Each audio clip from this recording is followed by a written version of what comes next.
ये कुल 12 ही पार्षद आए, बाकी नहीं आ पाए।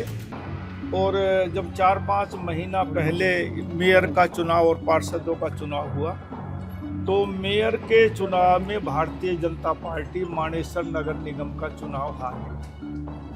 आज सीनियर डिप्टी मेयर और डिप्टी मेयर के चुनाव हुए और भारतीय जनता पार्टी ने दोनों पदों पर जीत हासिल की है।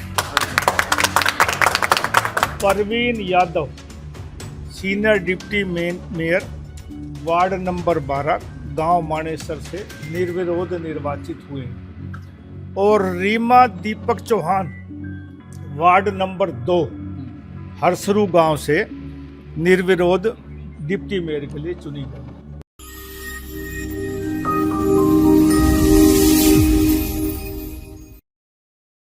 आखिरकार लंबे इंतजार के बाद मानेसर नगर निगम को उसका सीनियर डिप्टी मेयर और डिप्टी मेयर तो मिल गए हैं, लेकिन इस सारी चुनावी प्रक्रिया के दौरान खुद मानेसर निगम की मेयर अनुपस्थित रही। क्या थे उन्हीं की अनुपस्थिति के कारण? क्या था उन्हें हार का डर या थे कोई और कारण? दिखाएंगे आपको इस खबर में। नमस्कार, मैं हूं मनु मेहता और आप देख रहे हैं गुरुग्राम न्यूज।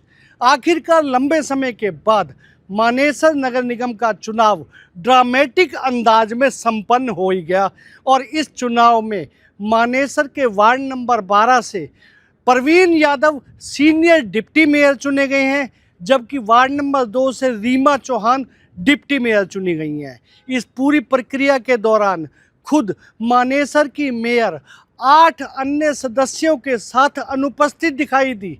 अब आपको बताते हैं कि पूरी प्रक्रिया क्या थी। दरअसल मानेसर नगर निगम में मेयर के अलावा कुल 20 वार्ड है, यानी कि टोटल मेयर के अलावा 21 लोग प्रतिनिधित्व चुनकर मानेसर नगर निगम में आए हैं। उसके बाद डिप्टी सीनियर और डिप्टी मेयर के लिए जो चुनाव होना था उसको लेकर पिछले काफ़ी समय से रस्साकशी चल रही थी और ये रस्साकशी चल रही थी क्षेत्र के कद्दावर नेता और सांसद राव इंद्रजीत और कैबिनेट मंत्री राव नरबीर के बीच में। दरअसल जो निर्दलीय मेयर चुन के आई थी वो राव इंद्रजीत की सहयोगी बताई जाती थी, जिसकी वजह से भाजपा को काफ़ी किरकिरी झेलनी पड़ी थी। और अब हालात ये थे कि सीनियर डिप्टी मेयर और डिप्टी मेयर चुनाव के लिए दोनों ही नेताओं ने अपने अपनी तरफ से पूरा जोर लगा लिया था। लगभग 2 महीने से दोनों नेताओं ने अपने अपने समर्थकों को बाहर घूमने के लिए भेज दिया था। राव इंद्रजीत का जो गुट है वो मेयर के साथ 10 लोग लेकर कामाख्या, गुवाहाटी आदि की घूमने के लिए गए हुए थे, तो वहीं दूसरा गुट नेपाल की तरफ गया हुआ था। 12 पार्षद कितने दिनों बाद आ जाए? 55 दिनों में। 55 दिनों बाद। तो आज किनके साथ में आया है यहाँ पे आप? मंत्री राव नरबीर जी के साथ। मंत्री राव नरबीर के साथ जी। 55 दिनों से बस घूम रहे थे मंदिर में कहीं, वैसे कहीं। अच्छा एंजॉय किया। अच्छा, 55 दिन का अच्छा एंजॉय किया। हाँ जी। ठीक है, तो आज वोटिंग के लिए आए हैं? जी जी। और खेल में अचानक उस समय एक ऐसा पड़ाव आया जब मेयर के साथ घूम रहे 10 पार्षदों में से 2 पार्षद मेयर का पाला छोड़कर और दूसरे पाले में चले गए। वहां जाते ही उनके कुल 12 वोट हो गए थे। उसके बाद राव नरबीर ने सरकार के साथ आज की डेट यानी डिक्लेयर कर दी थी कि सीनियर डिप्टी मेयर और मेयर चुनाव के लिए जो 12 लोगों की जो थी वो पूरे हो चुके थे, तो ऐसे में आज की डेट तय कर दी गई थी। सुबह 10 बजे सभी पार्षदों को पहुंचने का समय दे दिया गया था। 10:30 बजे तक उनको वहां बैठने का स्थान था। 11:45 बजे तक सभी ने हाजिरी भरनी थी, लेकिन राव नरबीर अपने सभी 12 के 12 समर्थक पार्षदों के साथ खुद तो टाइम पर पहुंच गए थे, लेकिन मेयर 8 पार्षदों के साथ गायब थी। और आखिरकार अंदर से कोरम पूरा होना था, तो 3 जो अन्य पार्षद थे जो कि नॉमिनेटेड थे वो वहां पर पहले से उपस्थित थे। खुद राव नरबीर वहां पर उपस्थित थे। तो ऐसे में कोरम पूरा होने के बाद सबसे पहले सुनवाते हैं आपको नगर निगम के ज्वाइंट कमिश्नर कहें या चुनाव संपन्न करवाने वाले अधिकारी की वो मनादी कि पार्षदों को अब आने में केवल 1 मिनट का समय है। यदि वो प्रक्रिया में भाग लेना चाहते हैं तो आ सकते हैं। कोई पार्षद यदि नामांकन भरना चाहे, आखिरी 1 मिनट रह गया तो तुरंत आ जाए। नामांकन का समय हमारा 11:30 बजे तक का ही है। सर अगर 11:30 तक नहीं आते उसके बाद वो करेंगे। फिलहाल यदि कोई है तो वो आ जाए, उसका स्वागत है, वो आ जाए जी। लेकिन 11:30 बजे तक इस मुनादी के बाद भी मेयर सहित 8 पार्षद यहाँ नहीं पहुँचे, जिससे ये मान लिया गया कि उन्होंने इलेक्शन का बायकॉट किया है। और सर्वसम्मति से उसके बाद जो उपस्थित 12 पार्षदों ने प्रवीण यादव को सीनियर डिप्टी मेयर और रीमा चौहान को डिप्टी मेयर चुन लिया। अंदर 12 पार्षद आपके साथ आए थे जी। आज कुल 12 ही पार्षद आए, बाकी नहीं आ पाए। और जब 4-5 महीना पहले मेयर का चुनाव और पार्षदों का चुनाव हुआ, तो मेयर के चुनाव में भारतीय जनता पार्टी मानेसर नगर निगम का चुनाव हार गई।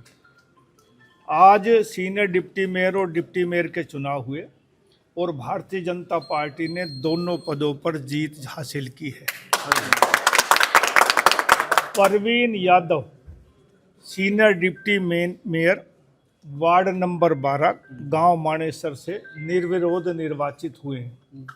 और रीमा दीपक चौहान वार्ड नंबर 2 हरसरू गांव से निर्विरोध डिप्टी मेयर के लिए चुनी गई है। मैं अपनी तरफ से, पार्टी की तरफ से इन दोनों प्रत्याशियों को, दोनों जो चुने गए, इनको मुबारकबाद देता हूं। और जिन साथियों ने इनके चुनाव प्रक्रिया में भाग लिया, हिस्सा लिया, उनका धन्यवाद अदा करता हूं। आपकी अहम भूमिका रही है, आपकी इस अहम भूमिका रही इस चुनाव में। 8 पार्षद नहीं आए, मेयर भी नहीं पहुंची। नहीं, ऐसा होता है, राजनीति में संभव है। ये इसमें नरवीर सिंह का कोई हाथ नहीं, ये भारतीय जनता पार्टी की जीत है। और भारतीय जनता पार्टी ने ये जीत कई महीनों के बाद दर्ज की। Senior deputy mayor Praveen Yadav और डिप्टी मेयर ने अपना विजन स्पष्ट कर दिया है कि उनका जो फोकस रहेगा वो क्षेत्र को आगे बढ़ाने पर रहेगा। क्षेत्र की सफाई व्यवस्था, पानी या जो भी मूलभूत सुविधाएं हैं उन पर रहेगा। लेकिन इस बीच खुद senior deputy mayor Praveen Yadav ने भी माना कि गुटबाजी तो यहाँ पर पूरी है और उनके पास 12 पार्षद हैं, इसलिए जीत जो भी काम की होगी वो उनसे होगी। ऐसे में अगर मेयर चाहेंगी तो वो आकर उनके साथ मिलकर काम कर सकती है। को कैसे दूर करो, एक तरफ मेयर गुट, एक तरफ आपका गुट, हाथ भाई गुटबाजी तो सब कहीं चलती ही रही है, लेकिन हमारे पास तो जब हम अपने जो 12 पार्षद अपने मिलके काम करेंगे, यदि उनको लोगों को मेयर को काम करवाना हो तो करवा लेना, नहीं होगी। तालमेल अच्छा रहेगा। देखिए, एजेंडा सिर्फ मानेसर को आगे बढ़ाना है और मेरा संगठन, मेरा पूरा निगम मेरे साथ है। आगे हमारे छोटे भाई हैं प्रवीण यादव जी, इन सब के साथ मिलकर हमने आगे ही बढ़ाना है। हमारे नॉमिनेटेड पार्षद हैं, इन सब के मार्गदर्शन में मानेसर आगे उन्नति ही करेगा। भले ही मतदान का बायकॉट किया गया हो और ऐसे में अब गुटबाजी भले ही बन चुकी हो, लेकिन मानेसर क्षेत्र के लोगों के विकास के लिए जो उन्होंने वादे किए थे उन्हें निभाने के लिए जरूर इस सारी गुटबंदी को छोड़ के मानेसर के क्षेत्र के विकास की हमेशा से बात करने वाली डॉक्टर इंद्रजीत यादव खुद क्यों गायब रही, इसका सवाल का जवाब तो क्षेत्र की जनता को उन्हें देना ही होगा। इस खबर के बारे में आप अपनी राय हमें कमेंट करके अवश्य दीजिएगा और इस खबर को ज़्यादा से ज़्यादा शेयर कीजिएगा ताकि ज़्यादा से ज़्यादा लोगों तक सही जानकारी सही समय तक पहुंच सके। नमस्कार।